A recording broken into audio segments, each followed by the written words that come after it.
नमस्कार, मैं नेहा तिवारी। सितारे यूपी की में हमारे आज के सितारे हैं दिव्यांश कुमार श्रीवास्तव, जो लखनऊ विश्वविद्यालय में MBA लास्ट ईयर के छात्र हैं। और आज इनके यहाँ होने का जो मकसद है वो मैं आपको बता दूं कि इन्होंने इंडिया बुक ऑफ रिकॉर्ड बनाया है 8000 फीट की ऊंचाई से गिटार के साथ सिंगिंग करने का। और जो सबसे ज़्यादा खास बात है वो ये है कि लखनऊ विश्वविद्यालय के 101 साल के इतिहास में दिव्यांश पहले ऐसे छात्र हैं जिन्होंने ऐसा कोई रिकॉर्ड बनाया है। सबसे पहले दिव्यांश, आपको बहुत सारी शुभकामनाएं। Thanks lot. मैं आपके बारे में जानना चाहूँगी कि इसकी शुरुआत किस तरह से हुई, किस तरह से आपका सिंगिंग में इंटरेस्ट हुआ? तो अब सिंगिंग के इंटरेस्ट की आपने बात करी तो बिल्कुल बेसिक रूट से पकड़ते हैं। तो हुआ क्या कि मुझे सिंगिंग हमेशा से पसंद थी, लेकिन मैं फॉर्मली कहीं पर मैं करता नहीं था, मैं सीखता नहीं था। मुझे म्यूज़िक सुनना पसंद है, जैसे लोगों की हॉबी है लिसनिंग म्यूज़िक, वैसे था मुझे म्यूज़िक हमेशा से ही पसंद था। तो मेरी जो छोटी बहन है उसने वो उस वक्त सीखती थी, तो उस वक्त उसने कहा कि चलो, उसने हाथ पकड़ के ले गई कि चलो जो है सीखते हैं। तो फिर मैं वहाँ पे गया, तब मेरा फॉर्मली इंट्रोडक्शन हुआ क्लासिकल म्यूज़िक से। तो क्लासिकल म्यूज़िक से मेरा फॉर्मली इंट्रोडक्शन हुआ और मुझे अच्छा लगा, मुझे बहुत ज़्यादा अच्छा लगा। लेकिन as a middle class family कि कोई भी चीज़ आपका पढ़ाई से बढ़ के नहीं होती है, ठीक। तो फिर अब उतने अच्छे नंबर नहीं आ पा रहे थे उस वक्त, तो फिर वहाँ पे मेरा जो है म्यूज़िक उस वक्त ब्रेक हो गया। और ऐसा मुझे उसका कोई गिला नहीं है, क्योंकि मैं हमेशा खुद से कंटिन्यू करता रहा, मैं हमेशा ही कंटिन्यू करता रहा। मैं हमेशा गाने की मैंने कोशिश की, हमेशा परफॉर्म करने की कोशिश की, तो मेरा हमेशा म्यूज़िक में इंटरेस्ट बना रहा यहाँ से। आपने जो रिकॉर्ड बनाया है, क्या ये प्री प्लान था या फिर रैंडमली ऐसे ही हो गया? ये रिकॉर्ड का प्री प्लान नहीं था, लेकिन इसको करने का प्री प्लान था। एक्चुअली 2021 में 16 मार्च को मेरा बर्थडे होता है, तो 2021 में मैं 21 का टर्न आउट हुआ।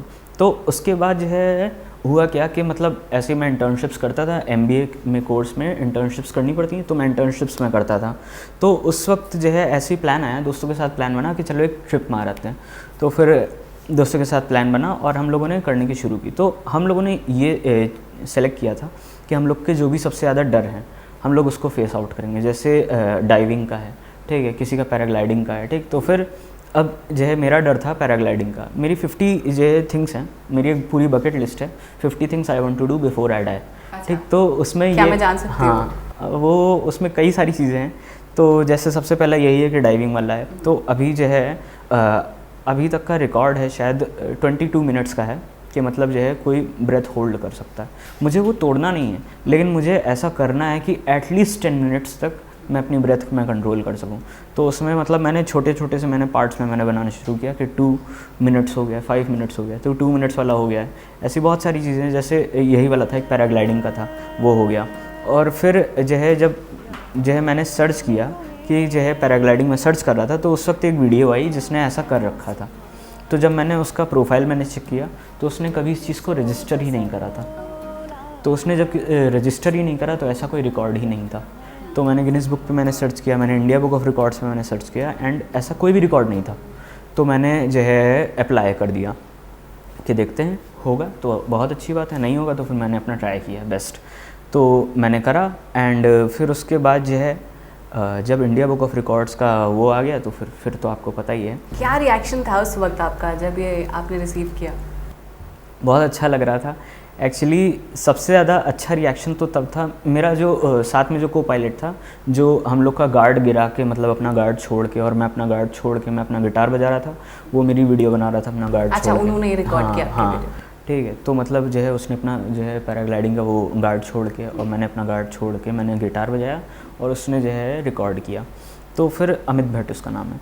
तो फिर उसने मुझसे कहा था कि देखो तुम यहाँ पे पैराग्लाइडिंग करने आए हो। हमने कहा हाँ बात सही है, तुम पहले भी 5 बार फेल हो चुके हो, ठीक है, तो अब तुम इस चीज़ को डिसपॉइंट मत हो, क्योंकि ये तुम्हारी पहली बार जो है पैराग्लाइडिंग तुम करने जा रहे हो, तो फिर तुम ट्राई करो, ठीक है। नहीं आया तो फिर पैराग्लाइडिंग करने आए थे, पैराग्लाइडिंग करके चले जाना।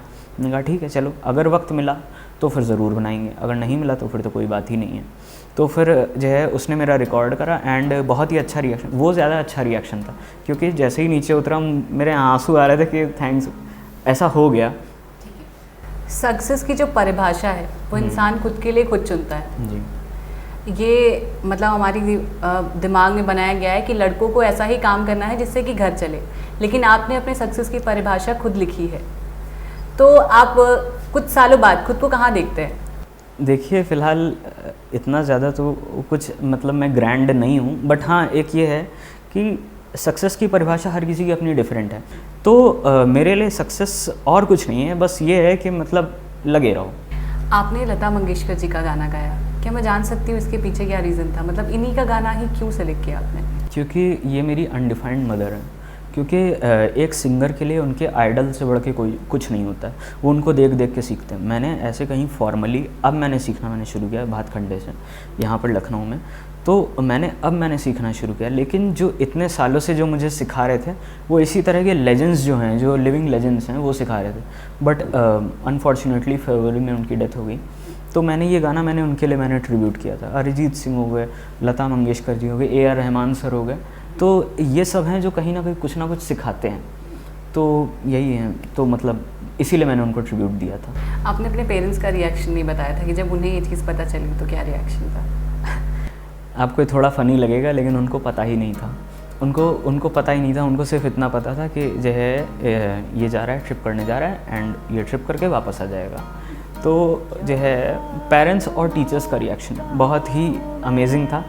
जब ये पूरा हो गया, जब ये एकम्प्लिश हो गया, तो उनको बहुत ज़्यादा अच्छा लगा। जब उनके पास फ़ोन आने लगे कि कॉन्ग्रेचुलेशंस, आपके बेटे को ये मिला, आपके बेटे को वो मिला, तो उनको बहुत ज़्यादा खुशी हुई। मम्मी को हमेशा से पता we are partner in crime, उनको सब कुछ पहले से पता था। तो फिर उन्होंने पापा को नहीं बताया, ठीक है। बस वो जिस दिन मैं करने जा रहा था वो उन्होंने फ़ोन किया, अच्छे से करना, ठीक है, और कोई दिक्कत हो बता देना, ना हो पाए तो बिल्कुल छोड़ देना, ठीक है, लेकिन अच्छे से करना, क्योंकि थोड़ा रिस्की था, लेकिन हाँ हो गया, अच्छे से हो गया था। ओके, बहुत बहुत शुक्रिया दिव्यांश हमसे बात करने के लिए। हमारे आज के सितारे थे दिव्यांश कुमार श्रीवास्तव। नए सितारों के साथ फिर होंगे हाजिर। देखते रहें और करते रहें बातें यूपी की। नमस्कार।